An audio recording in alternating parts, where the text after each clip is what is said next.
Hi, good morning. This is Lakhi Singh, the property fixer. I've got a very smartly dressed young man here today, Mr. Malhotra, Good morning. who's, in fact, I think we're going to switch roles today. I think we've had a discussion earlier and realized that it's probably better if Raj, who's very curious, interviews me today and actually hosts the show. So here's an opportunity for Raj to turn the tables on Lakhi Singh, the property fixer. What do you feel about that, Mr. Malhotra? Well, I relish the challenge and the opportunity. So whenever you're ready, let's take it away. Well, before we start, I think let's talk about the all-important topic in everybody's minds first thing on a Monday morning, which is the sympathies to the English team and congratulations to the Italian team. So there we are. I think we should leave it at that. I think a lot of people probably don't want to talk about it today after a late night and heavy hangover. Heavy hangover after all that lassi and Coca-Cola and 7-Up. I don't drink, so probably makes it a bit easier to handle. So Raj, fire away with the topic. Thank you, Lakhi, for allowing me to host today. Morning to all the viewers today. We're going to actually talk about LPA. So my first question to you, Lakhi, is what is an LPA? Exactly. Okay. Well, today's topic, I suppose, in essence, is about stopping repossession. It's quite a broad topic, so narrowed it down into commercial repossession type issues. So LPA receivers. Well, LPA, first of all, stands for the Landlord and Property Act, 1925. Okay. It was actually, that means it was actually set in 1925, for those of you who wouldn't have guessed. But what it does, it allows banks to send in receivers to start collecting rent if the tenant is not really paying them their monies. So it's there's not lots of precedents set in the Act, but it's very much focused on allowing the bank to start collecting income because they're not being paid by the tenant themselves. And our organization is one of the leading experts in the Landlord and Property Act 1925. We've sought various barrister opinion. We've got lots of expertise in-house. We also have access to over 200 solicitors if you ever need to go to court in reference to anything to do with it. But the reality is it's typically where a landlord, let's just say a buy-to-let portfolio landlord's got 10 properties, they fall in arrears and they can't pay their mortgage, and they've built up 2 or 3, it could be a week, could be a month, could be 3 months worth of missed payments. Okay. Then the government, not the government, but the bank in question has the power to appoint receivers, and the receivers can change the locks and start collecting the rent, and have also the power of sale. And this act is quite a tough one, and it could lead to a lot of problems for anybody that doesn't understand the act. There's lots of complications around it. So that's probably a fairly good summary, I'd say, of what it is. Okay, thank you for that explanation, Lakhi. Now, this LPA, does this relate to just commercial properties like buy-to-let, or is it for residential properties that are not buy-to-let? Is it specific to that area? Is my question to you. Well, this is quite an interesting question. A lot of people don't realize the difference in terms of how the LPA 1925, how LPA receivers can be appointed. Okay. But the only way they can be appointed is via commercial property. If you're living in a house that's your residential home, then the banks can't appoint receivers because it becomes under regulated lending, and anything that's regulated is a longer process for the bank to repossess the property. So they have to write to you, or at least show the court that they're attempting to try and communicate with you. So they got to give you plenty of warning, because got families, children, elderly parents, etc. So the government's put a lot more regulation in to try and protect the householder. So yeah, there's a marked difference between the LPA receivers and a homeowner that's actually got to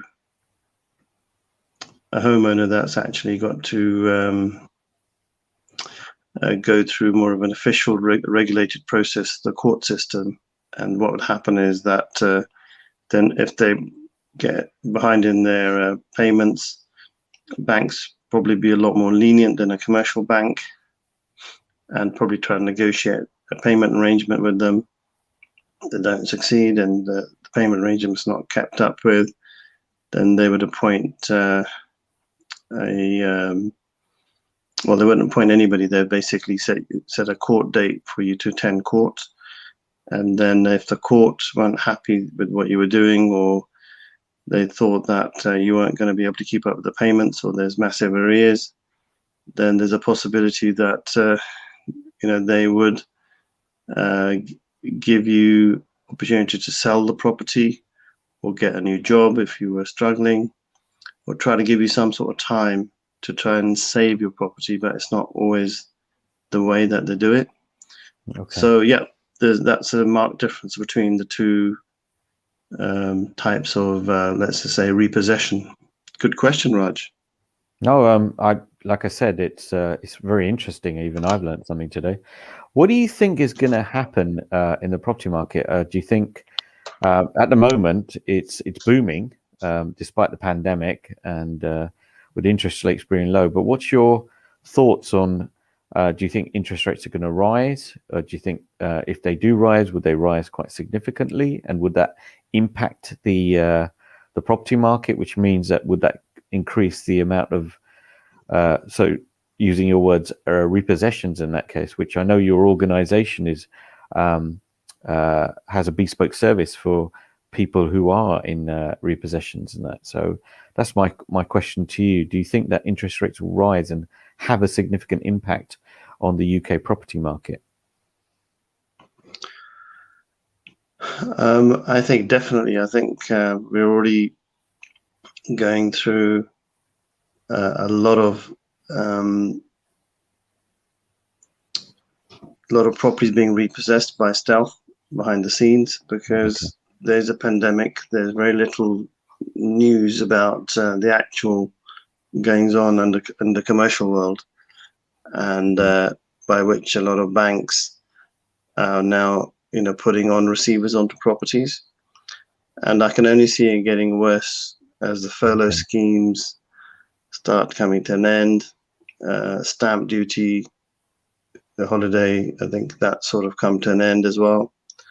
And I think as the economy, I think has had a quite tough couple of months. I think in the last, there's quite a lot of fall in the matter of the GDP, I think, in the country.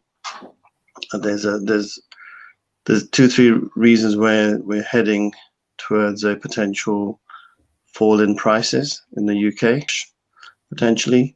So as and when that happens, the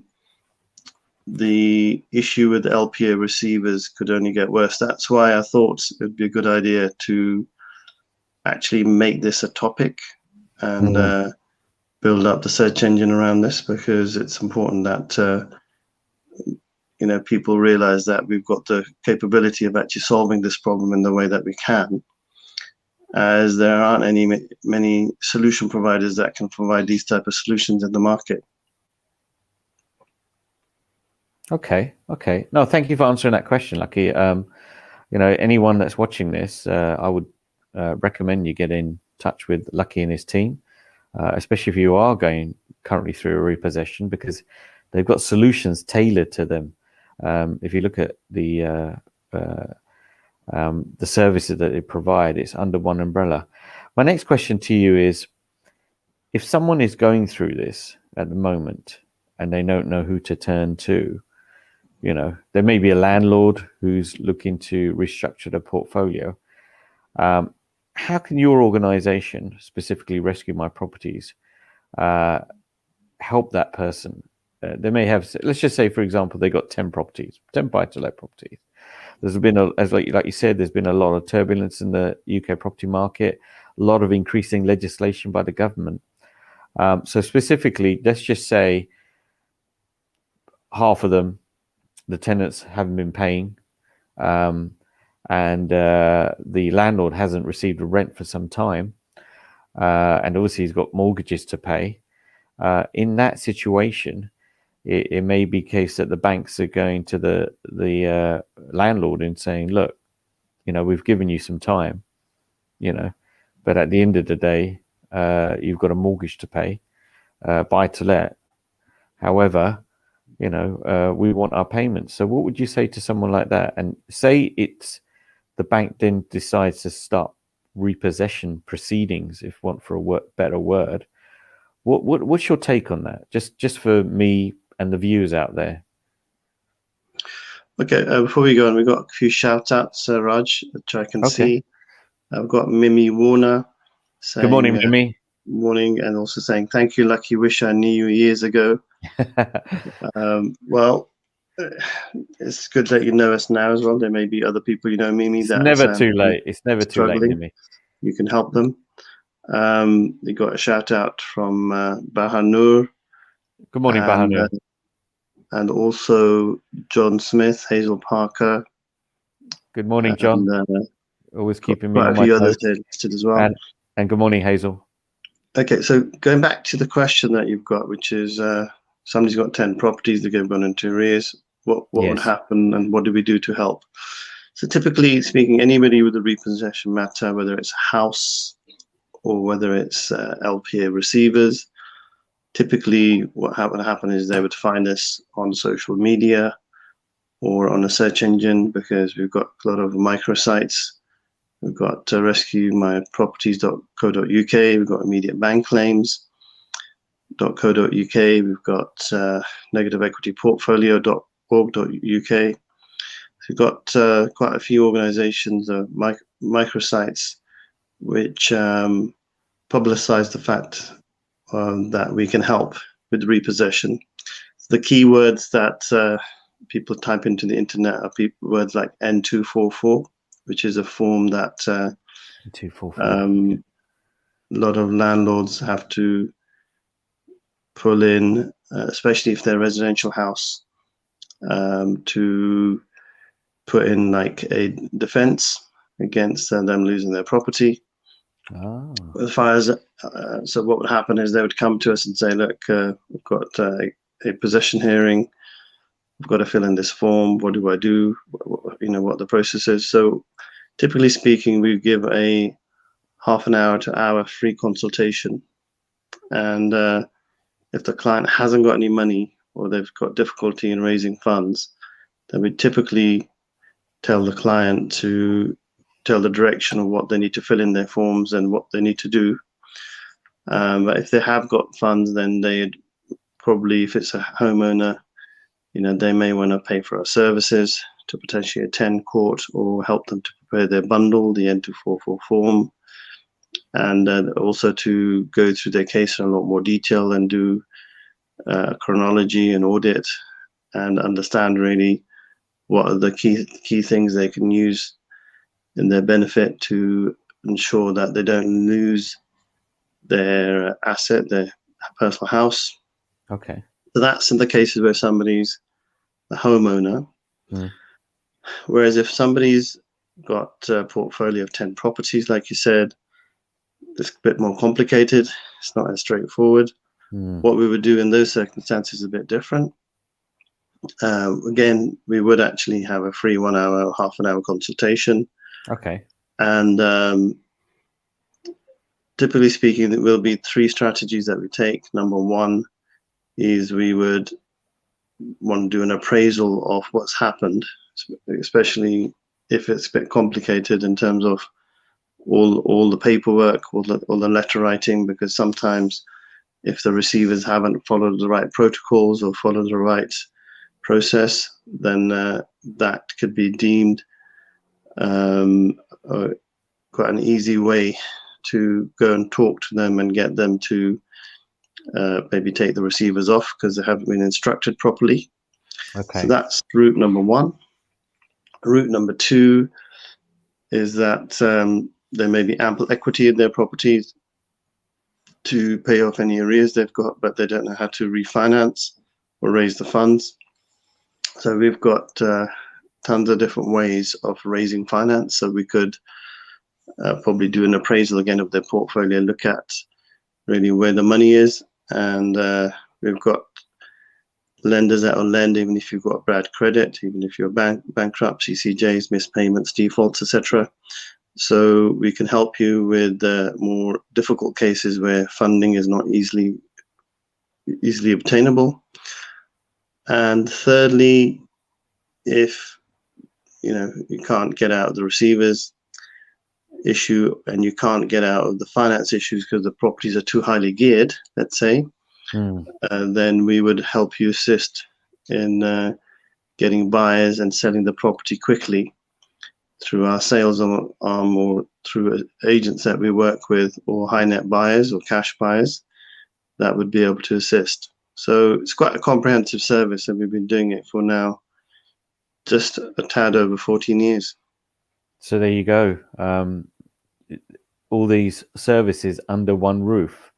Whether you're you own one or 2 buy-to-let properties, or you're a landlord with 10 or 20. Lakhi has, and his team at Rescue My Properties and the other organizations that are affiliated with Rescue My Properties can find a solution for you. Don't suffer in silence. Get in contact. Gives a free 30-minute to an hour call. You've got nothing to lose and everything to gain. I know we're coming up to time, so I just wanted to ask you if you could sum up. Very interesting topic. Even I've learned something today. If you just sum up for the views out there, what do you provide and what do you think the market's going to be? And obviously we can continue with the podcast topics another time. So over to you, Lakhi. Okay, so in summary, if you don't suffer in silence, if you've got any type of debt issues, credit repair issues, any arrears you've got, then come and talk to us. And it's never too late in the process, even if receivers have been appointed and they're about to sell your property in auction in 2 weeks from now, and you think the end is nigh. The end is never nigh until, even if sometimes the properties are even sold, there are angles. Well, that's probably a toughie, but even pre-auction, we've been able to go pre-auction, actually say properties for clients, and actually negotiate back with the bank and actually get the properties back for them. So no matter how bad it looks, there's always a solution. So do come and talk to us at rescuemyproperties.co.uk, and you can come in. You can just send me a direct message, and we are able to help primarily in the United Kingdom. So we prefer sort of Wales and England, but we can help somewhat in Scotland and also Northern Ireland if need be. We prefer not to do so much with Southern Ireland. The legislation is quite different over there. Okay. But the legislation in Northern Ireland and Wales is very similar. There are quite a few nuances in the Northern Irish jurisdiction. I have actually worked in, we do a lot of work in Wales, do a lot of work in Northern Ireland as well in the past. Used to travel there and used to do back-to-back meetings. So you have 20 meetings in 2 days and come back. Oh yes, yes, I remember. The old days. Yeah. Well, I think we're going to round up now because I think we've had a couple of technical difficulties. So Vijay Sal couldn't make it in today. So well, we've had a new host today. We've got Raj Malhotra. So Raj, thank you very much for your time. Anything Thank you'd you, like Lakhi. to say about the football? Well, I knew you got something to say about it. Well, I was watching it last night, and I was actually hoping and praying it wouldn't go to penalties. But obviously it did, and I wouldn't say the result was inevitable. Obviously, the young players did really well. Gareth Southgate should get a knighthood, I think. I mean, the last time we got that far was Euro '96, if anyone remembers, when Terry Venables was manager. And once again, we lost on penalties, and before that, we only won the World Cup in 1966. So it was disappointing, but it is what it is, really. But the lads of the England football team can hold their head up high. I mean, just to get into the final, it was. I mean, they had to beat some real tough teams like Denmark and Ukraine and Italy. At the end of the day, I mean, okay, I would have preferred. We'd all have preferred England to win, but congratulations to the Italy team. Well, the World Cup's next year, so hopefully we can make it there. And if you can make it there, you can make it anywhere, according to the late Frank Sinatra. Anyway, look, I want to thank Lakhi again for allowing me to host today. Please get in touch with Lakhi. Don't suffer in silence. I think he's a super guy. I'm not just saying that. He's got knowledge of the property market that I would say that equals or surpasses, if a better word, other people in the property field.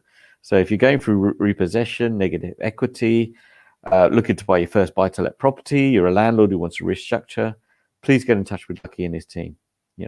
They'll give you a free 30-minute to an hour consultation. They'll assess your situation, and then they can help you. And it doesn't matter how far in the process that you've got. So I want to thank Lakhi again for today. Until next time. Thank you, Mimi, Hazel Parker, John Smith, Bubba. I think there was Bubba watching it. And any viewers that are watching, please watch on the replay as well. And all the other previous videos that Lakhi has shown, because he's built a real knowledge vault, over the last year or so. And he's built some groups as well. So I want to thank you, Lakhi. Until next time, have an awesome week. Hopefully next time I'll be a